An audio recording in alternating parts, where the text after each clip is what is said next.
Hi, and welcome back to my channel. My name is Cheval. If this is your first time here, welcome. And if it's not, if you've been following me for a little bit, welcome back. I am a mental health therapist in the making, and I've been in the mental health field for the last 4 years, working in clinical and at-home ketamine settings. And my passion is just to help people, to help debunk and make mental health resourcing and tools really applicable and really easy, and to just remove any kind of shame from the picture. Especially working in the clinical setting, I've met a lot of patients who, identify with their labels, and I just want to remove the shame around that, because you are not a label, you are not anything besides a human being, really a soul having a human experience here on earth, and you have the whole entire universe. And I believe in God, and I believe in Jesus, and I believe that God and Jesus are within me, so I believe that they are within you as well. So you're a complex, powerful being, and this life is hard.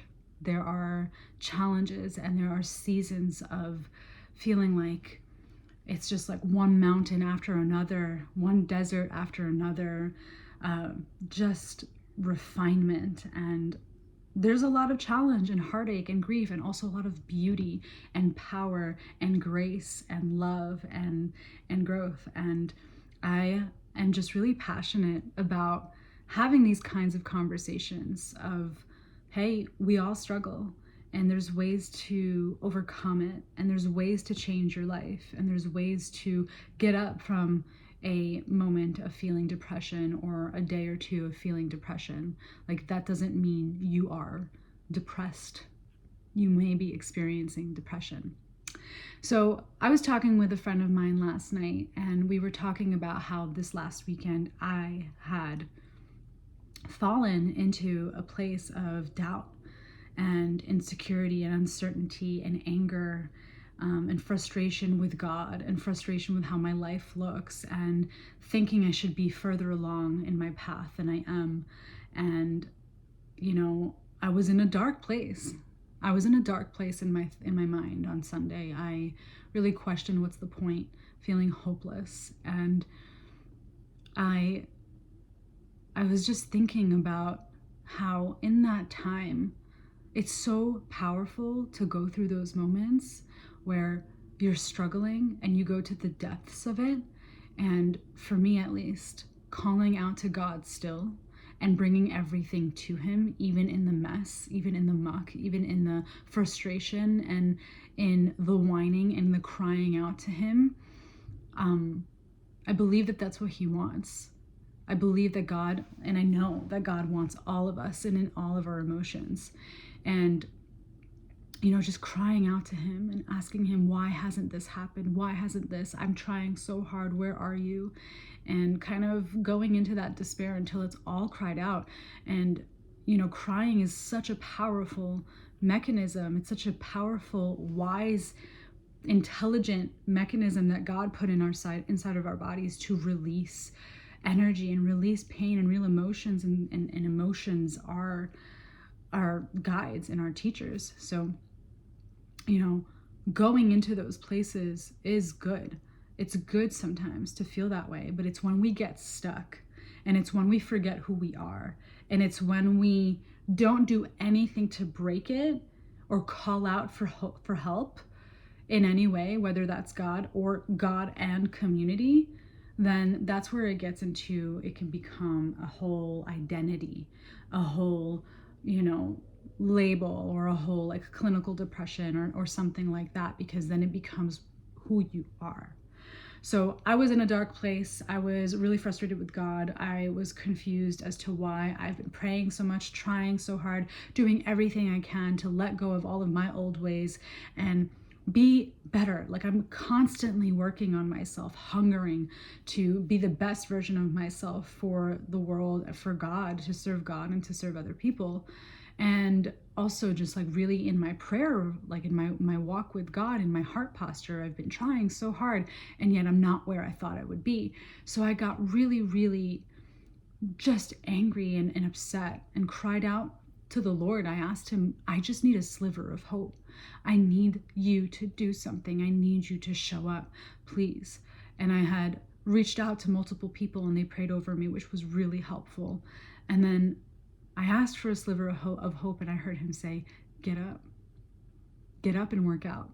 I was like, I don't want to. He's like, get up. I was like, I don't want to. So I got up and I put on a 45-minute workout and I just did it. And at first I had no energy in doing it. And then at some point I was just like shaking it and somatically releasing all of the pain and the anguish and the things that I was moving through in that darkness. And then after the 45 minutes, I felt like 50% better. And then I spoke to a friend, and then I asked that friend, can you remind me why you love me? Can you remind me who I am? Can you remind me what you see in me that in this moment I'm having a really hard time seeing in myself? And then they shared what they see in me and why they love me. And I think that that's such a powerful thing to do when we're in it and we can't see, and our eyesight is mucky and all it sees is, where we're not, and where we're not measuring up, and where things are really negative. To borrow someone else's perception of you, to borrow someone else's faith, that's something that I am really practicing right now in my life, because I can feel so hopeful for so long, and then one thought of uncertainty and fear can open up a whole can of worms of all the uncertainty and this like deeper panic and this actual deeper part of me that doesn't trust God and that doesn't trust that he'll take care of me.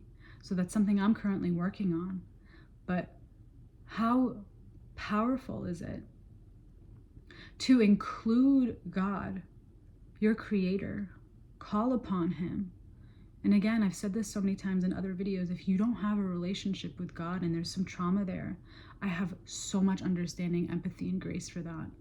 But I really believe that a lot of the struggles that people are having is because they're spiritually deprived.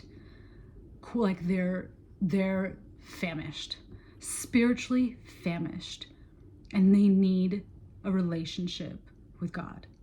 So if you, every time I say this, kind of get a little triggered or closed off, that's an invitation for you to kind of seek, to seek, to call out for yourself, to inquire who God is for yourself.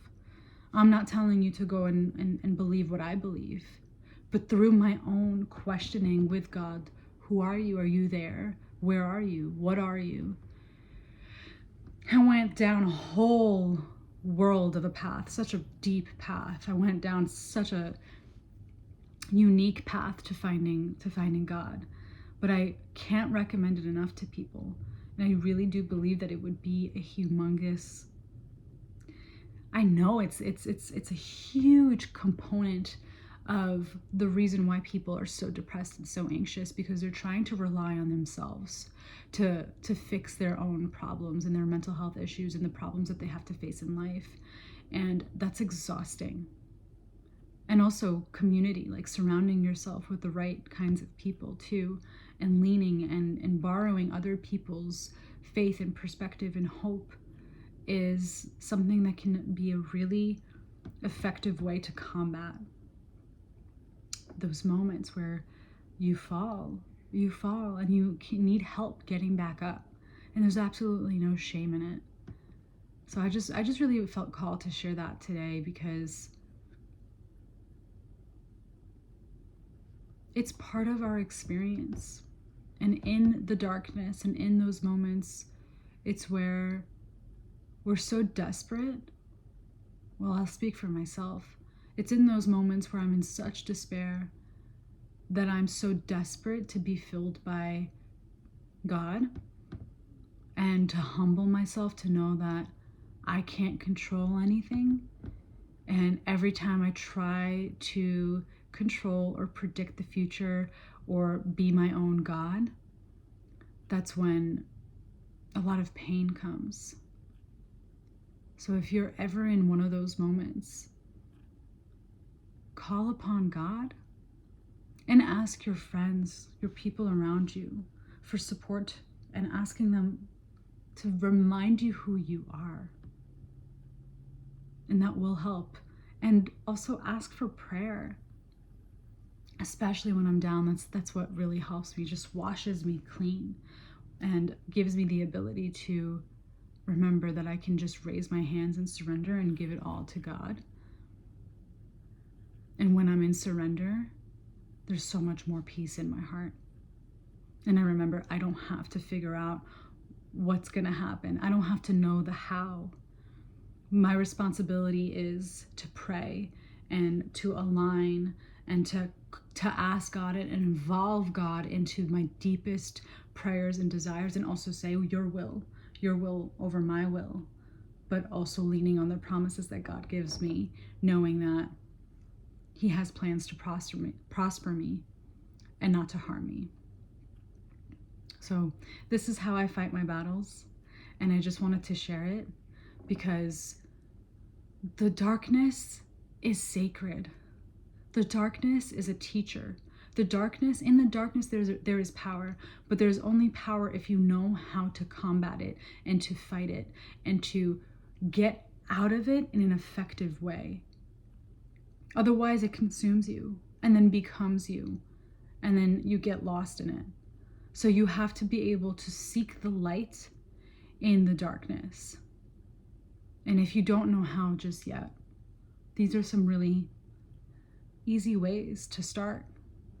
And it can call you into a spiritual journey, a spiritual awakening.